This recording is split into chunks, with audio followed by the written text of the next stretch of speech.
Students, at present we are discussing vowel sounds. This is BA First Year English Optional Paper number 1, and the title of the paper is Structure of English.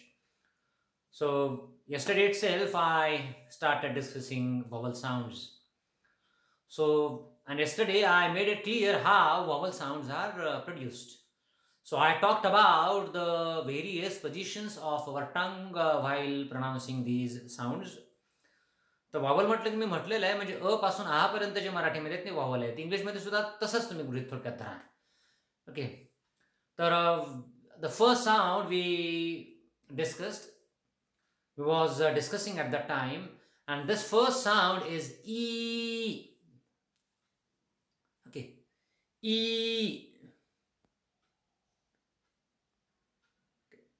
We discussed it. E. So students, we discussed three labels of the sound E. So this sound is pronounced as E. At present, we need not put our hand on our throat. या ठिकाणी आपला हात आपल्या असं या ठिकाणी गळ्यावर ठेवण्याची गरज यामुळे नाही की हे सगळे साऊंड व्हॉइस्ड आहेत. So therefore, there is no question of voiced or voiceless sound. All the vowel sounds are voiced. Therefore, we are not going to think about whether that sound is voiceless or voiced. So yesterday we saw how are the three labels of the sound. So this sound is E.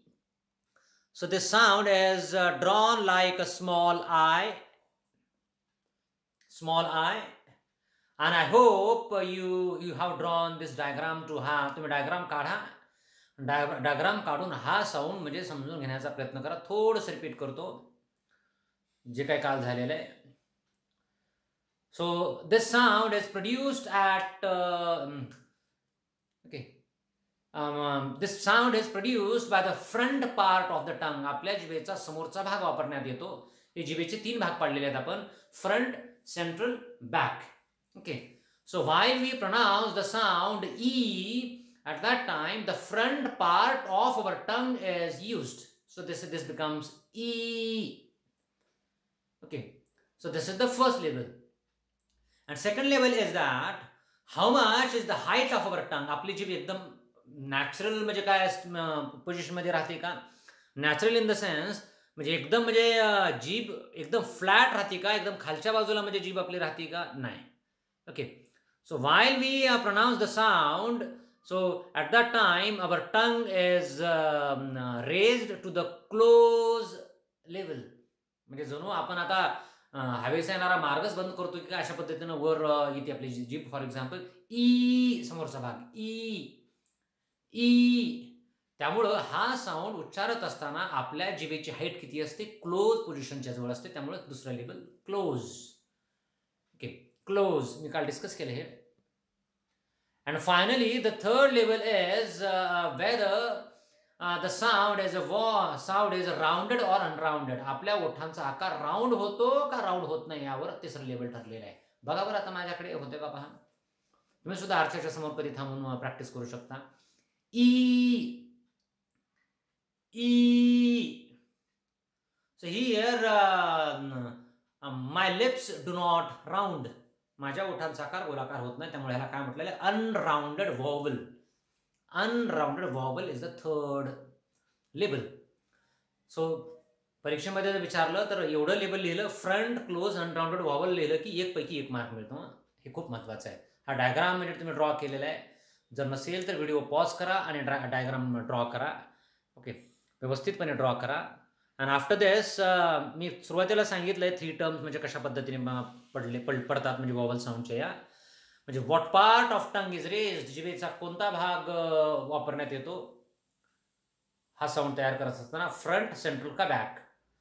दुसरा मुद्दा होता how high. It means height of our tongue. आपल्या जिभेचा भाग, जीभ किती उंचावते तो sound तयार करत असताना. आणि तिसरं लेवल कोणतं आहे म्हणजे the position of lips, rounded or unrounded. आपल्या ओठांची स्थिती कशी होते, गोल होते का गोल होत नाही, त्यावरून म्हणजे काय असे हे लेबल्स म्हणजे आपण या ठिकाणी दिलेले आहेत. So I have given examples of the words in which the sound E comes. हे असे शब्द आहेत की ज्या शब्दामध्ये ई हा उच्चार येतो. हे तर लिहाच आणि आणखी सुद्धा थोडेफार तुम्ही लिहा. मी सांगतो. Mean, MEAN, mean. Lean, LEAN. Seem, seem, SEEM, seem. It's a long sound ना. ज्या ज्या साऊंडच्या पुढे कसं पहा बरं, समजावून सांगतो. हे पहा, दिस इज अ लॉंग साऊंड. कसा, सॉरी, हे स्मॉल आय सारखं दिसलं पाहिजे आणि त्याच्या पुढं असे 2 टिंब दिलेले आहेत. आपण ज्या ज्या वेळेस एखाद्या साऊंडच्या पुढं 2 टिंब येतात, म्हणजे त्याला कोलन म्हणतो ना आपण, एका खाली एक टिंब असतो. पहा, it is called as a long sound. हा साऊंड लॉंग आहे. कसा उच्चारायचा हा sound? This is not E. Marathi आई कसं म्हणतो पहा, आई असं जसं म्हणतो ना, घाई असं म्हणतो ना आपण का असं म्हणतो का आई और घाई? नाही, आपण आई म्हणतो, घाई म्हणतो. तर त्याप्रमाणे या ठिकाणी याला ई म्हणावं. ई. कसं शब्द पहा पुढच्या आणखी. Deal, DEAL, deal. Feel, FEEL. Dream, DREAM. It is not dream, it is a dream. Cream, काही शब्द इथं पण दिलेत पहा. क्रीम. जे मी सांगितलं नाही ते लिहून घ्यायचे समोरचे व्हिडिओ पॉज करून. मग पुढं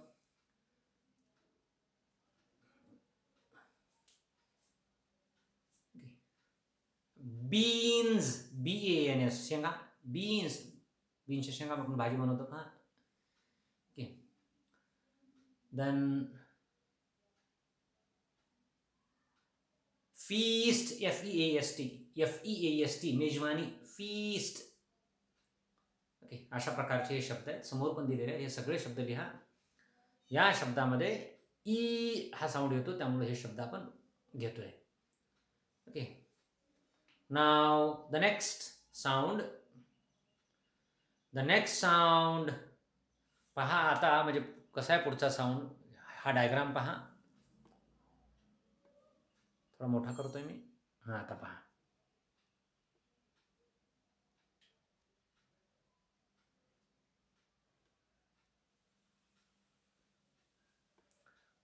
okay. So it is important to draw diagram each time. प्रत्येक वेळेस हा डायग्राम काढायचा. प्रत्येक साऊंड समजून घेण्यासाठी हा डायग्राम काढूनच म्हणजे तो साऊंड समजून घेतला पाहिजे, अन्यथा तो साऊंड तुम्हाला समजणार नाही. Okay. So this is E. कोणता? ई. लॉंग आहे का? हा लॉंग नाही, हा शॉर्ट आहे. फॉर एक्झाम्पल आपण म्हणतो ना किल, आपण कील म्हणत नाही, आपण किल. फिल म्हणजे FILL. ते वेगळं फील होतं. FEEL, feel. पहा, म्हणजे मराठीमध्ये आपण पहिली आणि दुसरी वेलांटी म्हणतो ना, म्हणजे पहिली वेलांटी जेव्हा जेव्हा येते त्यावेळेस म्हणजे हा उच्चार होतो ई. ओके. इडलिंबूचं ई, ते आईचं. ई म्हटलं की आईचं झालं. आणि हे इडलिंबू, ई. इमारत कसं लिहितो? इमारत नाही लिहित आपण, इमारत. ओके. तर हे ऱ्हस्व आहे, आणि अगोदर जे वर पाहिलं ना ई, ते दीर्घ आहे. लॉंग साऊंड म्हटलं की दीर्घ असतो त्याचा उच्चार, लांब लचक, म्हणजे आपण त्याला हे करू शकतो. So this is E. वरचा ई होता. पहा बरं हा साऊंड कुठं तयार होतोय. आडव्या ज्या रेषा आहेत, सर्वात खालची म्हणजे जी रेष आहे ती आपल्या जिभेची ओपन पोझिशन आहे. ओके. त्यानंतर खालून दुसरी रेषा आहे ती हाफ ओपन म्हणजे पोझिशन राहील आपल्या जिभेची. तिसरी जी रेषा आहे खालून, ती रेषा म्हणजे हाफ क्लोज सिच्युएशन दाखवते, आपल्या जिभेची हाईट दाखवते हाफ क्लोजची. आणि एकदम जी वरची रेषा आहे ना, ती रेषा म्हणजे काय, क्लोज. आपला मार्ग म्हणजे तोंडाचा बंदच व्हायला लागेल जीभ तेवढ्या उंच गेल्यानंतर. ओके. अशा पद्धतीनं खालची ओपन, खालून दुसरी हाफ ओपन, एकदम वरची क्लोज, आणि वरून 2 नंबरची हाफ क्लोज. अशा पद्धतीनं जिभेची हाईट म्हणजे काय, 4 म्हणजे टप्प्यामध्ये आपण मोजायचं ठरवलेल्या. कोणत्या? Open half open, close half close या अर्थानं. Okay. Now let's think about the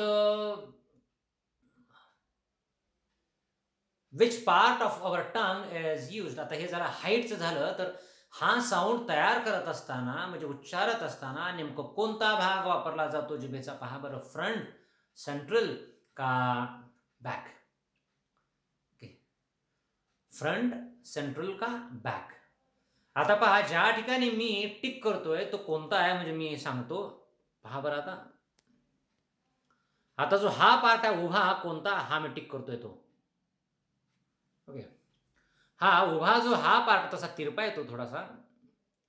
या पार्टला म्हणजे उभ्या म्हणजे पार्टला म्हणजे आपण काय म्हणतो, फ्रंट पार्ट म्हणतो आपल्या जिभेचा. आपण वरच्या डायग्राममध्ये पाहिलेलं आहे.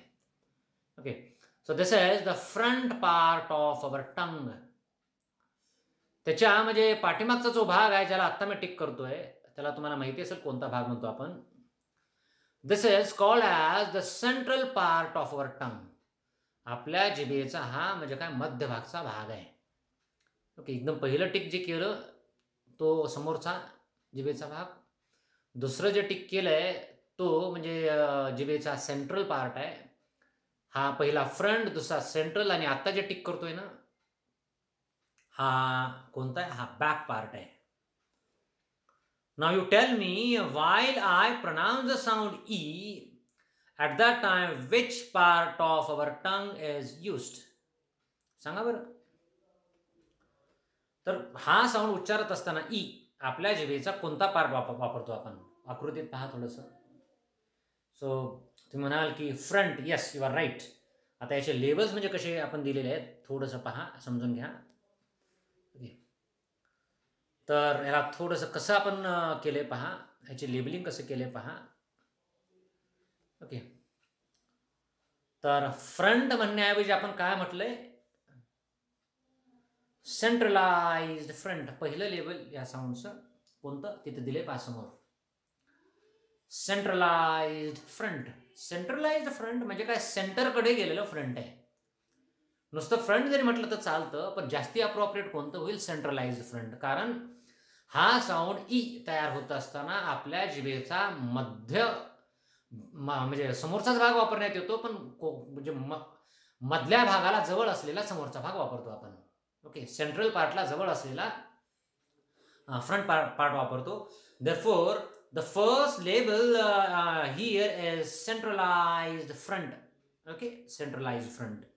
लक्षात येते ना? सेंट्रलाइज्ड फ्रंट पहिलं लेबल, सेंट्रलाइज्ड फ्रंट. हे झालं म्हणजे जिभेचा कोणता भाग आपण वापरला? सेंट्रलाइज्ड फ्रंट वापरला. आता हा उच्चार करत असताना जिभेची हाईट किती आहे पहा. एकदम खाली आहे का ओपन, हाफ ओपन आहे का, हाफ क्लोज आहे का क्लोज? तर पहा, खालून जी तिसरी रेषा आहे ती परिस्थिती म्हणजे काय? उंची कोणती आहे? It is half close. एकदम वरची क्लोज, त्याच्या खालची half close. Okay, therefore the second level would be half close. हे पक्क माहिती पाहिजे. थोडं जरी चुकलं तर मार्क तुमचा जातो. Second level is centralised front. लक्षात घ्या, सेंट्रलाइज्ड फ्रंट पहिलं लेवल. दुसरं हाफ क्लोज. किती उंची आहे जिभेची? हाफ क्लोज पर्यंत जाते आपली जीभ. आणि तिसरं लेवल या ठिकाणी दिलेलं आहे पहा बरं, ई. कसं? ई. ई. ई.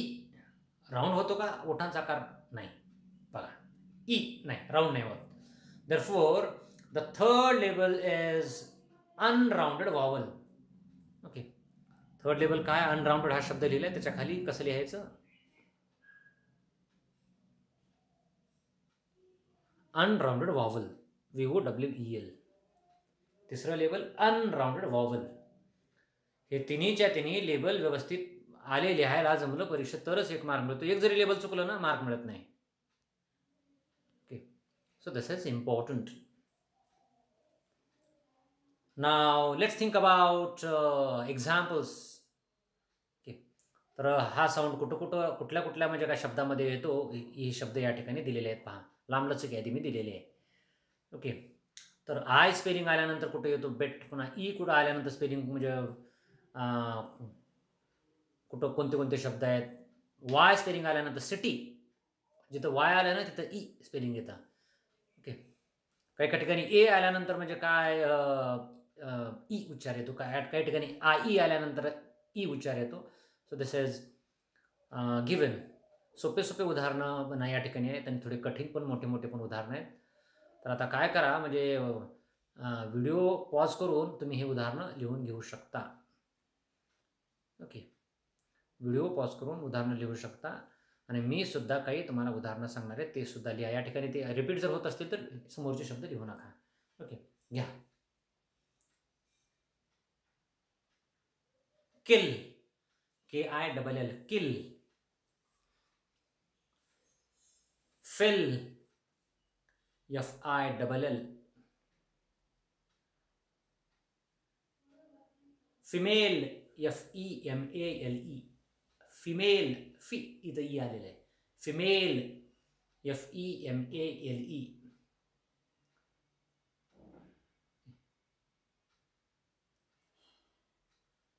पुढचं duty, DUTY, duty. Next carry, CARRY. Fairy, FAIRY. पुन्हा with, WITH. Will, WILL. Silly, SILLY. मूर्ख म्हणतो ना पण silly. Idiot, IDIOT, idiot. Brisk, BRISK. Brisk म्हणजे काय, चपळ किंवा जलद. ब्रिस्क.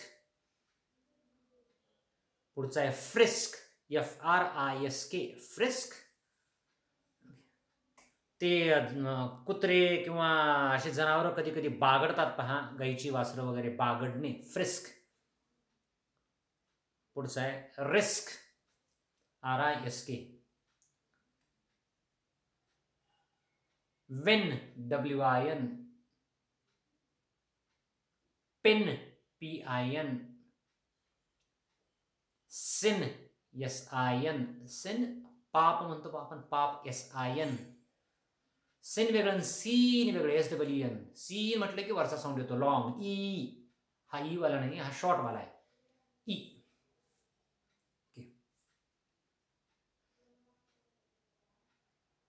बिन, BIN. वर बीन म्हटलं होतं, या ठिकाणी बिन, बिन.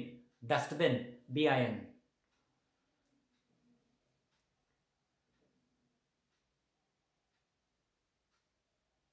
पुढे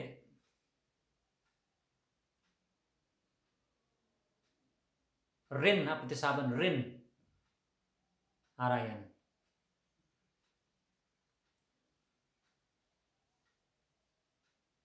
So these are some of the examples of the sound E.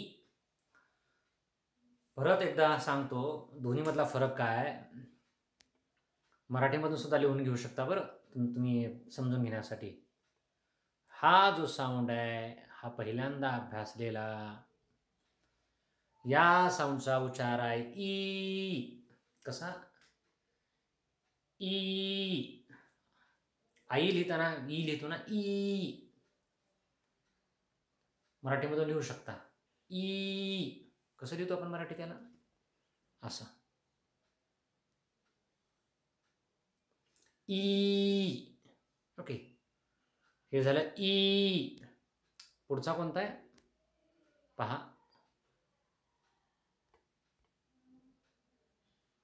E. Sorry हा कसा आहे, हा असा आहे. Look at this. Just a minute. हा कसा आहे, वरचा ईच काढायला लागला मी चुकून.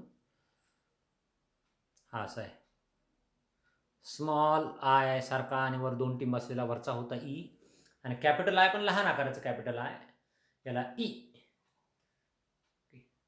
याला काय म्हणायचं, ई म्हणायचं. So this is E. Okay, आणि वरचं ई. कोणत्याही वॉवल साऊंडच्या पुढं जर कोलन सारखे एकाखाली एक दोन टिंब येत असतील तर त्याला काय म्हणायचं, लॉंग साऊंड म्हणायचा. ओके, जसा वरचा अभ्यासला ई, पण हा शॉर्ट आहे ई. ठीक आहे, समजून घ्या. याची उदाहरणं पण म्हणजे दिलेली आहे. ते यू प्रॅक्टिस दीज साऊंड्स. आजच्या पुरते ठीक आहे. पुढच्या लेक्चरला म्हणजे पुढचा साऊंड पाहूया. थँक्यू.